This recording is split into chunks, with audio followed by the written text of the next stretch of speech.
بسم اللہ الرحمن الرحیم۔ السلام علیکم۔ امید کرتا ہوں کہ تمام دوست جو ہیں وہ خیریت سے ہوں گے۔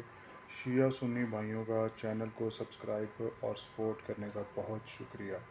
ایک نئے موضوع کے ساتھ آپ کی خدمت میں حاضر ہوں۔ موضوع آج کا بڑا زبردست ہے جناب، کہ خبردار نبی کے گھر میں جو ہے وہ بغیر اجازت داخل نہ ہونا، اور اللہ بغیر اجازت داخل نہیں ہونے دیتا، اور ابو بکر اور عمر جو ہیں وہ ساتھ دفن ہو گئے۔ یہ کس سے پوچھ کے جو ہے وہ دفن ہوئے؟ پہلے یہ جناب جی بہت بڑے علامہ ذاکر جناب ناصر عباس صاحب جو ہیں وہ فوت ہو چکے ہیں۔ اللہ تعالیٰ ان سے جو ہے وہ بخشش والا معاملہ کرے۔ وہ کیا کہتے تھے، ذرا یہ سنیے ویڈیو۔ یا ایھا الذین آمنوا لا تدخلوا فی بیوت النبی الا یؤذن لکم، خبردار نبی کے گھروں میں بغیر اجازت کے داخل نہ ہو۔ اللہ بغیر اجازت کے داخل نہیں ہونے دے رہا، یہ دفن ہو گئے۔ میرا بڑا ادب سے سوال ہے، کیسے پوچھ کر دفن؟ کیونکہ یہ تو تمہیں بھی پتا ہے کہ تم کہتے ہو کہ نبی اپنے گھر میں دفن ہوتا، کہتے جی نہیں وہ تو بی بی عائشہ کا حجرہ تھا۔ میں ہاتھ جوڑ کے پوچھتا ہوں، کوئی کتاب ثابت کرے کہ بی بی پیکیا کا حصہ لے کے آئی تھی؟ جب محمد کا وارث ہی کوئی نہیں ہوتا تو بی بی مالک کیسے بن گئی؟ کی بیٹی رسول کی جائیداد کی وارث کیسے بن گئی؟ خدا فرماتا ہے میرے نبی کے پاس زیادہ دیر میں بیٹھا کرو، اسے اذیت ہوتی ہے۔ کھانے پہ بلائے تو اجازت لے کر آؤ، کھانا ختم ہو جائے تو اٹھ کے چلے جاؤ۔ اللہ بیٹھنے نہیں دیتا، بندے لیٹ گئے۔ جی محترم سامعین، آپ نے جو ہے وہ ویڈیو دیکھی اور جو ہے وہ سنی، تو وہ کہہ رہے ہیں کہ جناب جی زیادہ دیر نہ بیٹھا کرو، اور اللہ بیٹھ نہیں دیتا، بندے جو ہے وہ ساتھ لیٹ کے۔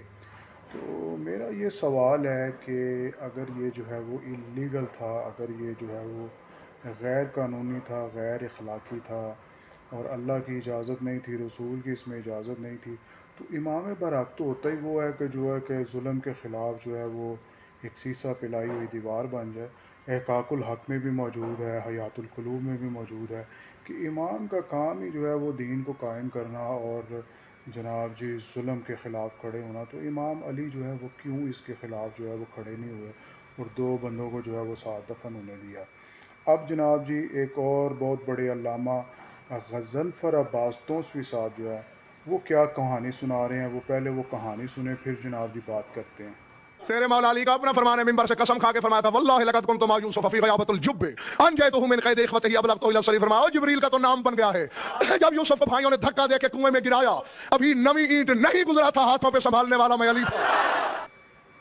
جی جناب، آپ نے غضنفر عباس توسوی صاحب کی زبانی آپ نے جو ہے وہ ایک کہانی سنی ہے کہ مولا علی نے جو ہے وہ منبر سے قسم کھا کے فرمایا کہ جناب یوسف کو جو بھائیوں نے جو ہے وہ دھکا دیا تو نویں اینٹ ابھی نہیں گزرے تھے کہ ہاتھوں پہ مولا علی نے سنبھال لیا۔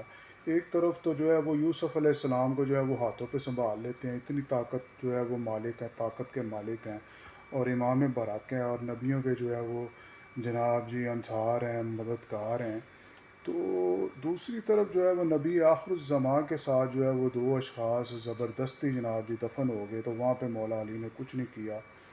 تو اس کا مطلب یہ ہے کہ وہ بغیر اجازت کے جو ہے وہ دفن نہیں ہوئے، بلکہ یہ مولا علی کی بھی جو ہے وہ مطلب اس پہ کوئی اعتراض نہیں تھا، اور اللہ تعالیٰ کو بھی کوئی اعتراض نہیں تھا، اور نبی رحمت کو بھی کوئی اعتراض نہیں تھا۔ ان بیانات کو اگر کسی تفتیشی کے پاس ASI لیول کے بندے تفتیشی کو اگر یہ بیانات دے دیے جائیں، اور ضروری نہیں وہ سنی ہو، شیعہ کو دے دیں، وہ 5 منٹ میں آپ کو بتا دے گا کہ یہ سب جو ہے وہ قصے کہانیاں ہیں، اور جو جتنے بھی جو ہے وہ اعتراضات ابو بکر اور عمر پہ کیے جاتے ہیں وہ جو ہے وہ بے معنی ہیں، وہ صرف جو ہے وہ اپنی آڈینس کو خوش کرنے کے لیے اور واہ واہ کے لیے جو ہے وہ یہ کیا جاتا ہے۔ تو اس سے یہی ثابت ہوتا ہے کہ اتنی طاقتوں کے مالک علی نے جو ہے وہ علیہ السلام نے ابو بکر اور عمر کو وہاں پہ جو ہے وہ دفن ہونے دیا۔